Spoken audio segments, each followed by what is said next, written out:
A bishop has put into writing, in a text published recently, a question that concerns the Pope directly.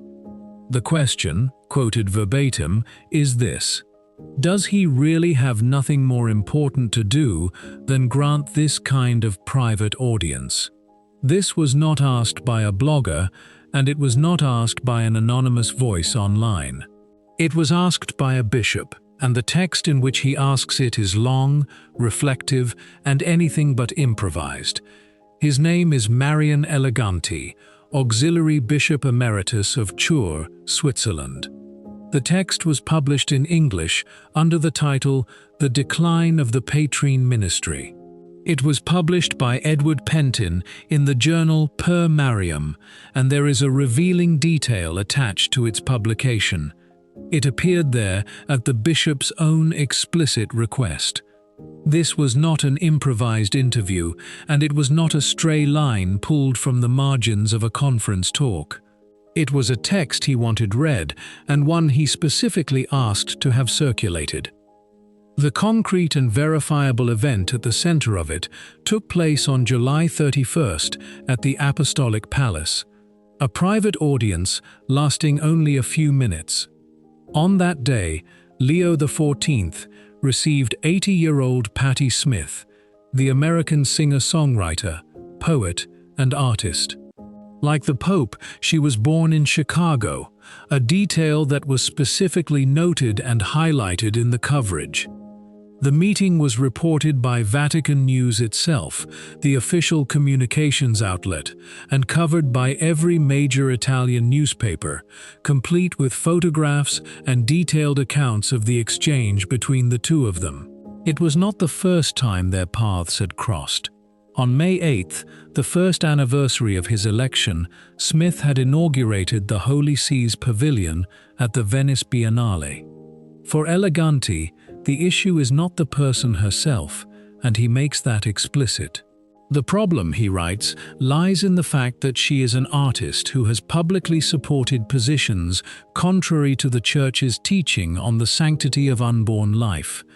And the song that made her famous begins, as is well known, with a declaration in which the singer explicitly rejects the redemption brought by Christ.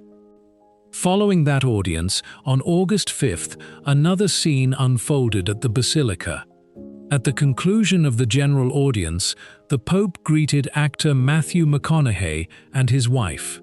Here precision matters, because the distinction is significant. This was not a private audience, but a greeting at the end of a public one.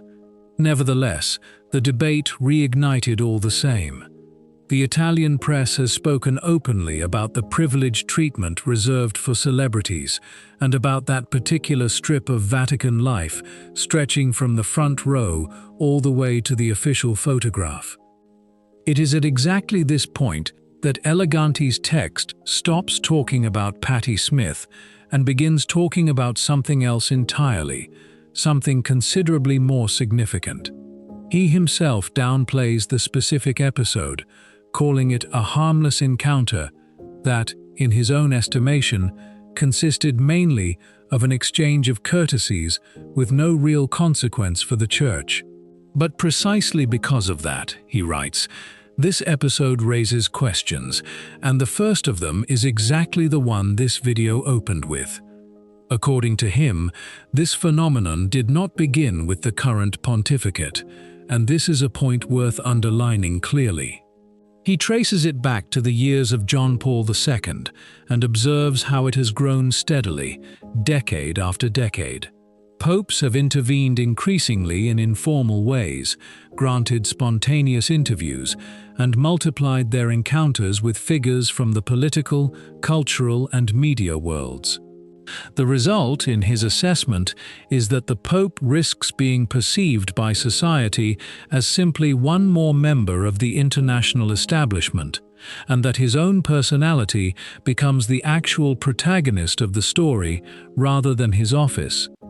Then comes the harshest sentence in the entire text, and it needs to be transcribed exactly as written, because these are his words, not ours, and not a paraphrase.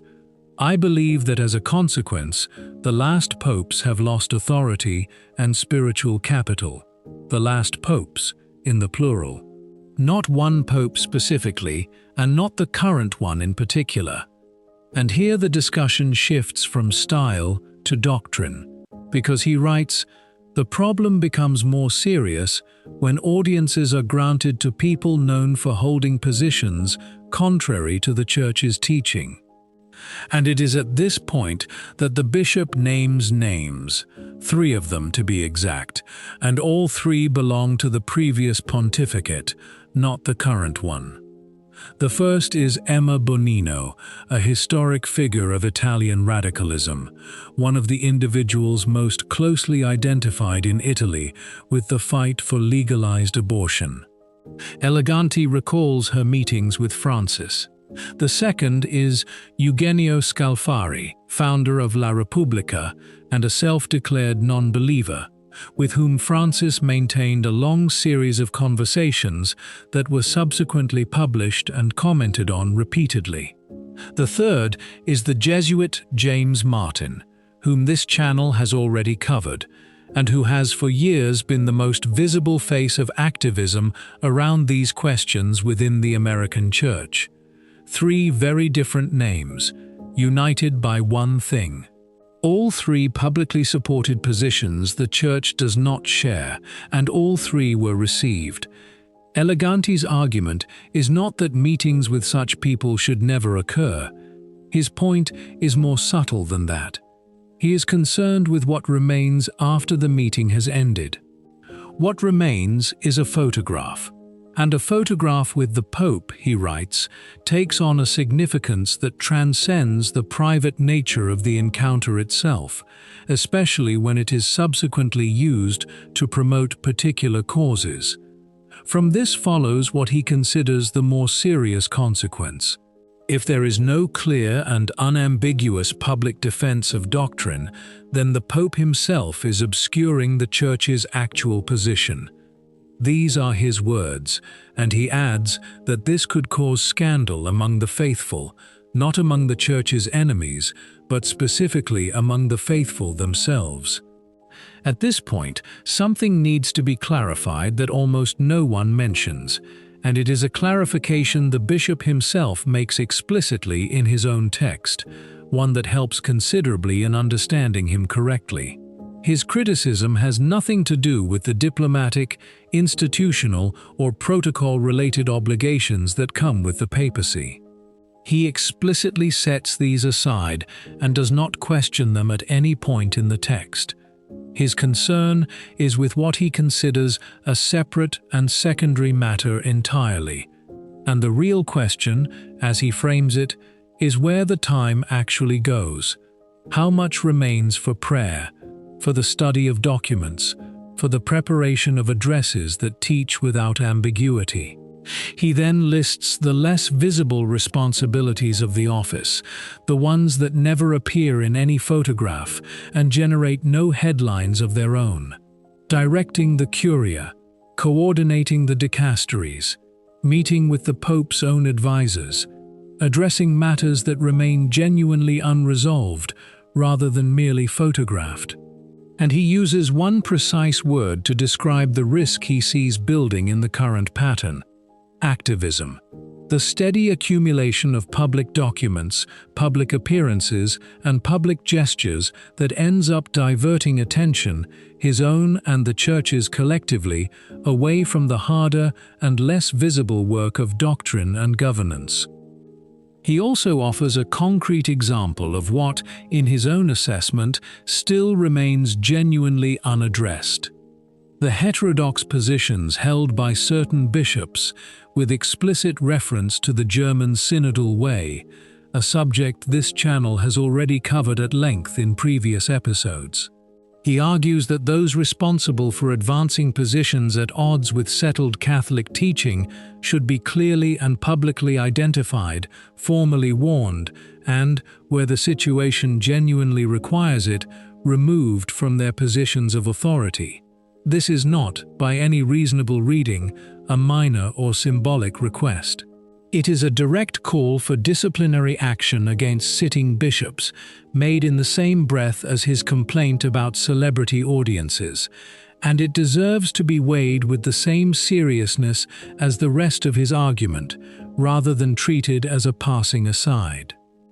He also complains that the liturgy remains relegated to a secondary concern within the current governance of the Church, a point that connects his critique directly to the broader liturgical controversy this channel has tracked extensively in recent weeks, from Cardinal Roche's public statements to Archbishop Cordileone's open disagreement with him, to the diverging decisions of individual American bishops applying the same governing document in opposite directions. And he complains, further, that the cardinals do not genuinely fulfill their proper role as advisors to the Pope, a concern he had already raised publicly once before, back in January, well before the Patti Smith audience gave him fresh occasion to return to it. It is worth being precise here about what Eleganti is not asking for, because the temptation to misread his argument as a call for isolation or aloofness is strong, and it would be a genuine misreading. He is not calling for a pope distant from the faithful, withdrawn behind palace walls, inaccessible to ordinary people, or unwilling to meet with those outside traditional Catholic circles. He is asking, in fact, for something closer to the opposite of what that description might suggest: silence, in the very specific sense he means it. Speaking only when necessary, in few and carefully chosen words, and keeping the person of the Pope himself consistently in the background of the story, rather than allowing him to become its central and most visible character. And to express his underlying idea at the close of the text, he does not reach for his own words at all. He reaches instead for the words of John the Baptist, spoken at the moment the Baptist points toward Christ before his own gathered disciples, and speaks plainly about his own diminishing role relative to the one he has come to announce. He must increase, and I must decrease. According to Eleganti, this specific principle, drawn directly from the Gospel of John, applies with equal force to the successor of Peter in every generation, including the present one. At the center of the papal office, he insists, stands not the man who currently occupies it, however gifted, however pastorally warm, however genuinely well-intentioned. At the center stands the one that man has been ordained to serve. It is worth stepping back at this point and considering carefully what actually makes this specific text meaningfully different from the many other traditionalist critiques this channel has already covered in recent months.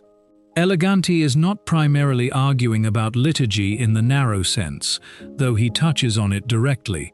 He is not primarily arguing about synodality, though it appears in his broader complaint about unaddressed doctrinal drift among certain bishops. What he is actually doing, at the deepest structural level of this text, is making an argument about the nature of the papal office itself, about what that office is fundamentally for, and about what happens to the Church's own institutional credibility when the specific individual occupying it gradually becomes, in the wider public imagination, difficult to distinguish from any other prominent global figure moving through a busy calendar of high-profile meetings, celebrity encounters, and carefully photographed public appearances. This deserves to be taken seriously precisely because of who is making the argument, and precisely because of how carefully and how deliberately he makes it. Eleganti is not a fringe or marginal voice operating at the edges of Catholic commentary. He served for years as auxiliary bishop of Chur, a diocese with its own significant and complicated recent history, and his critiques, this one included, are genuinely notable for their restraint as much as for their actual content.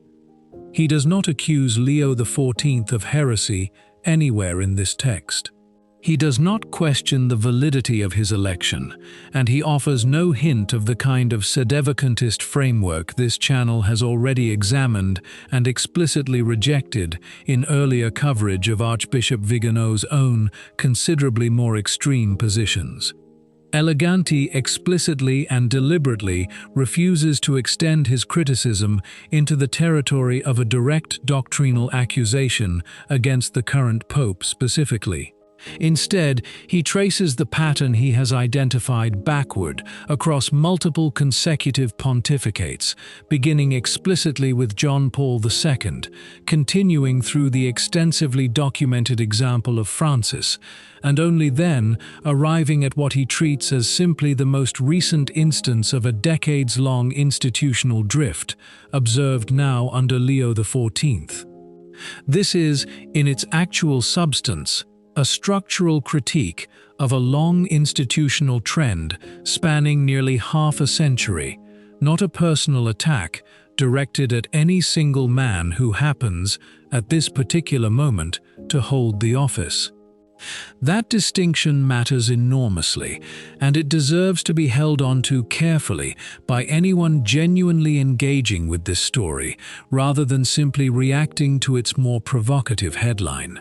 The three names Eleganti actually cites as troubling historical examples, Emma Bonino, Eugenio Scalfari, and James Martin, all belong unambiguously to the previous pontificate. He does not, anywhere in this specific text, accuse Leo XIV himself of granting an audience to anyone holding comparably contentious public positions on settled Catholic doctrine. The Patti Smith and Matthew McConaughey episodes function, within the actual architecture of his argument, primarily as the immediate news hook that prompted him to finally put these longer-standing concerns into writing, rather than as the substantive core of his complaint itself. His real and stated target is the broader pattern, the decades-long drift toward informality, spontaneity, and sustained media visibility that has, in his own considered assessment, gradually eroded something he believes is considerably more valuable and more difficult to rebuild than any single flattering photograph could ever hope to restore or compensate for. There is a genuine and serious question worth sitting with here, one that extends well beyond Eleganti's specific text and touches on something considerably larger about how the modern papacy actually functions inside an age of instant, global, and largely uncontrollable media circulation. Every papal audience, every public greeting, every photograph taken in the Pope's presence is now, whether intended this way or not, potentially a self-contained piece of content, fully capable of circulating independently of its original context, stripped entirely of whatever nuance or explanation originally accompanied it, and deployed afterward by whoever happens to possess the photograph to advance whatever specific cause or agenda they personally wish to advance, regardless of what the Pope himself actually said, believed, or intended in that particular meeting.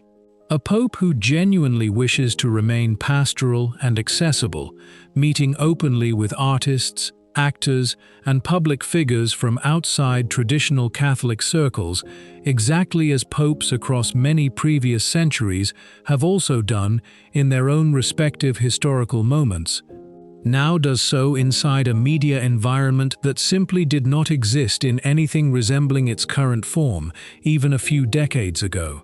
An environment in which a single photograph can be repurposed, reframed, and endlessly recirculated in ways entirely outside the Pope's own knowledge or control, sometimes for purposes directly contrary to Catholic teaching itself.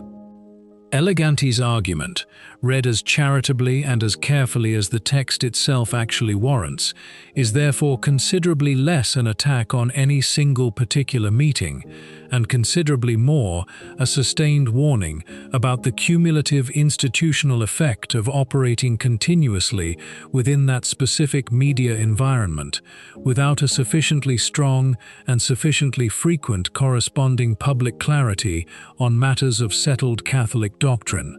It is the accumulation, not any single instance, that troubles him. And this is precisely why he traces the pattern back across multiple pontificates, rather than confining his critique to any one specific and easily dismissed episode. Whether one ultimately agrees with the full weight of his specific diagnosis or not, the underlying question he poses genuinely deserves careful consideration rather than reflexive dismissal. Whether that dismissal comes from those inclined to defend every papal gesture uncritically, or from those inclined to seize on his critique as ammunition for a considerably broader and less careful attack on the current pontificate than Eleganti himself actually offers. Does he really have nothing more important to do than grant this kind of private audience? Stripped of its sharper rhetorical edge, the genuine question sitting beneath that provocative sentence is this. In an age where literally every meeting becomes shareable content, and every photograph becomes a message whether the Pope himself intends it that way or not, what does the Petrine ministry, considered in its own proper theological terms, actually require of the specific man who currently holds it? And in the steady, ongoing accumulation of public gestures, however individually well-intentioned each one may genuinely be, what specifically risks being quietly and gradually lost along the way, without anyone ever quite noticing the exact moment the loss actually occurred? Eleganti's own answer to that question, offered in the borrowed words of John the Baptist rather than in his own original language, is not, on careful reading, a call for a colder, more distant, or more inaccessible papacy. It is instead a call for a papacy whose considerable and unavoidable public visibility is made to serve something genuinely beyond itself, a papacy in which the specific person occupying the office consistently and deliberately recedes into the background, precisely so that what he represents, and precisely so that the one he has been ordained to serve, can visibly and unmistakably increase in the eyes of the faithful watching him. Whether the current pontificate, or indeed any pontificate attempting to function inside today's relentless and largely uncontrollable global media environment, can genuinely achieve the kind of careful balance Eleganti is describing here, remains a real and open question, one this specific text does not claim to resolve on its own, and one this channel does not claim to resolve either. But it is, at an absolute minimum, a question genuinely worth asking honestly, and without either reflexive defensiveness or reflexive hostility, and Bishop Eleganti has now put that exact question into careful, deliberate writing, at his own explicit and stated request, specifically so that it might be asked openly, by exactly this kind of wider audience, rather than remaining confined to private conversation among a small circle of like-minded churchmen.